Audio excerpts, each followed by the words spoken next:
면제규례이라는 제목으로 말씀을 상고합니다. 면제규례라는 것은 이제 앞에서 말씀을 상고한 그 대출규례의 내용 중에 하나입니다.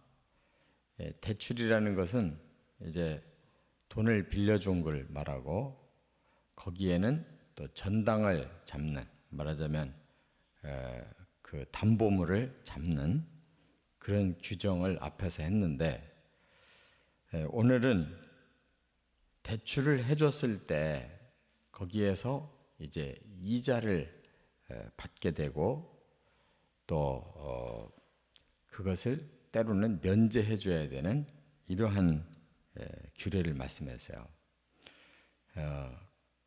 하나님은 같은 이스라엘 동족, 하나님을 경외하는 믿음의 공동체가 어떻게 하면 서로 도와주고 모두 함께 잘 살 수 있을까? 이것에 초점을 맞추신 거예요. 오늘날로 말하면 이게 사회복지제도입니다.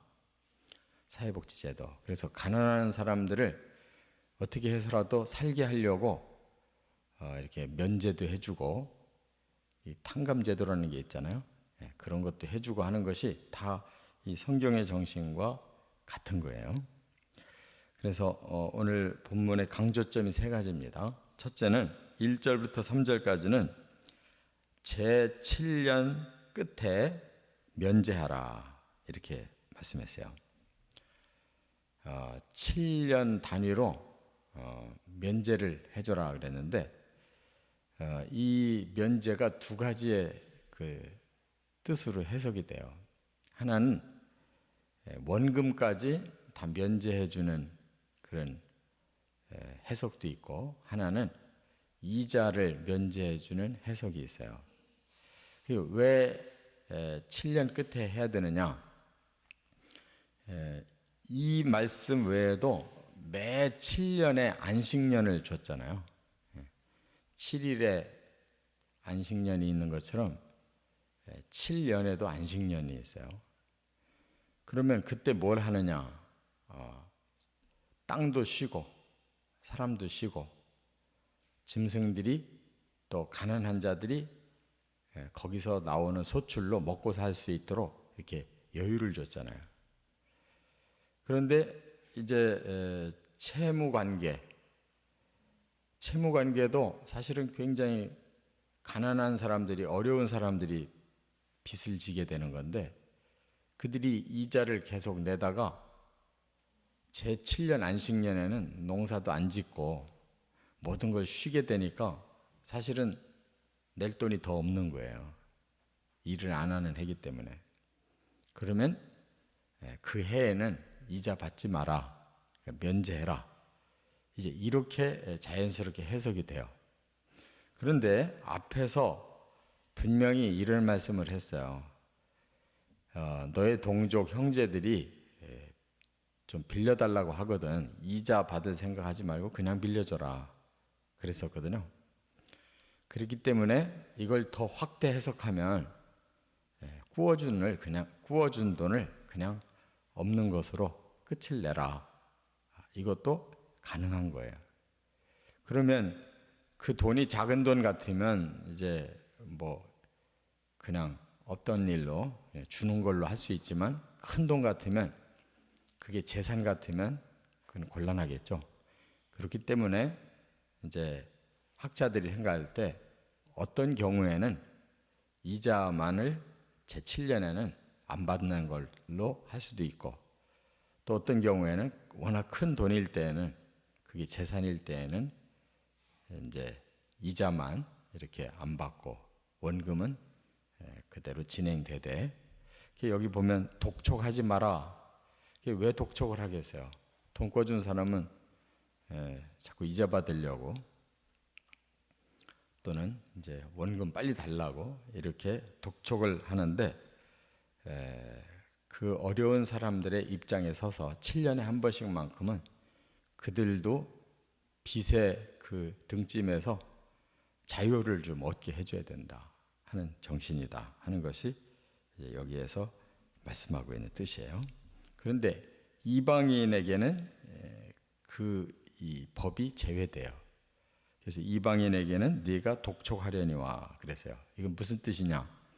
그럼 너무 사람을 차별하는 거 아니냐? 그런데 그런 뜻보다는 이방인은 7일 또는 7년 이 안식일, 안식년 규례가 이방인은 없어요. 안 지켜요. 그러니까 그들은 제7일이든 제7년이든 계속 돈을 버는 거예요. 돈을 벌고 있는 사람에게 굳이 면제해 줄 필요 없는 거죠. 그러나 이제 이스라엘 사람들은 일을 안 하는 해인데 계속 받으려고 할 때 그들은 더 무거운 짐을 지게 되니까 쉼을 주라는 뜻입니다. 그 다음에 이제 두 번째 4절부터 6절까지는 반드시 복을 받는다 이렇게 말씀했어요. 이걸 시행하면 반드시 복을 받는다 이렇게 말씀했는데 이것이 상당히 역설적이잖아요. 제7년에 일을 안 하고 이자도 안 받고 모든 걸 다 탕감해 준다. 그러면 굉장한 손실이 오는 거예요. 사실은. 그러면 이게 어떻게 계속될 수가 있겠냐. 그런데 하나님께서 반드시 복을 받게 하고 가난한 자가 없게 해주겠다 이렇게 말씀을 한 그 저변에는 하나님이 특별히 그렇게 선한 마음을 가지고 살 때 복을 주시려고 하는 하나님의 의지가 여기 담겨 있어요. 그래서 하나님은 천지를 창조하신 분이고 모든 이 환경을 주관하시는 분이기 때문에 하나님이 마음을 먹으면 사실 얼마든지 복을 줄 수 있어요. 그 해에 태풍이 안 불면, 장마가 안 일어나면 농사 잘 되잖아요. 그리고 또 햇볕 많이 나야 될 때는 햇볕을 많이 주시고 이렇게 하면 그래서 풍년이라는 게 오는 거예요. 풍년은 사람이 만드는 게 아니에요. 하나님 주셔야 풍년이 되는 거예요. 그러니까 백성들이 하나님의 원리대로 서로 도와주고 이렇게 살으려고 할 때는 하나님도 그들에게 복을 주시겠다는 거예요. 이게 얼마든지 가능한 거예요. 그래서 요셉이 그 애굽을 다스릴 때 하나님 먼저 계시를 하셨어요. 내가 7년 풍년 주겠다. 그때 지혜롭게 그 풍년 때 잘 모아둬라. 그러면 또 7년 흉년이 오지만 그걸 넘길 수 있다. 그래서 굶어 죽지 않고 다 살아났잖아요. 그와 같이 하나님의 말씀에 순종할 때에는 그만큼 하나님이 특별히 그들에게 보장을 하신다는 거. 또 하나는 사람이 선한 마음을 품으면 복을 안 받을 수가 없어요. 왜냐하면 서로가 악한 마음을 품기 때문에 상대방을 해롭게 하고 골탕 먹이고 하니까 이 사람들이 점점 더 나빠지는 거예요. 서로 도와주려고 하면 가난한 사람들 또 힘없어졌던 사람들 일어나면 그들이 노동력을 발휘하고 함께 힘을 모으면 몇 배나 생산력이 커지는 거예요. 그렇기 때문에 하나님이 자연으로 복을 안 주셔도 사람이 또 복을 일으킬 수가 있어요. 서로 협력하면. 그래서 서로 도우려고 그러면 서로 일을 잘하고 맞춰서 열심히 하고 그러면 생산력이 훨씬 올라가는 거예요. 그렇기 때문에 어떤 면이든지 하나님의 이 원리대로만 살면 복을 받게 돼 있어요. 그래서 여기 또 6절에 그래서 꾸어줄지라도 꾸지 않고 통치할지라도 통치받지 않는다. 그러니까 꾸어주는 나라가 있고 맨날 꾸는 나라가 있잖아요.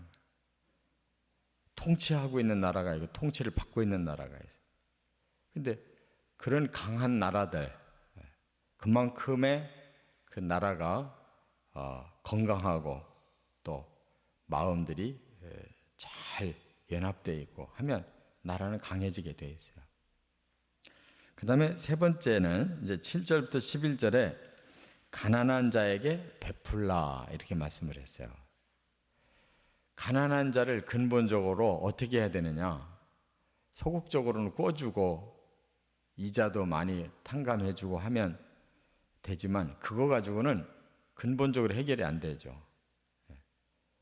그건 소극적인 거예요. 그래서 더 적극적으로 지금 7절부터 11절에 말씀하기를 완악하게 하지 말고 손을 움켜쥐지 말고 손을 펴서 쓸 것을 넉넉하게 꿔주라 그랬어요. 그러니까 그냥 좀 제발 빌려주십시오 그러면 마지막에 주는 게 아니고 너 지금 뭐가 부족하냐?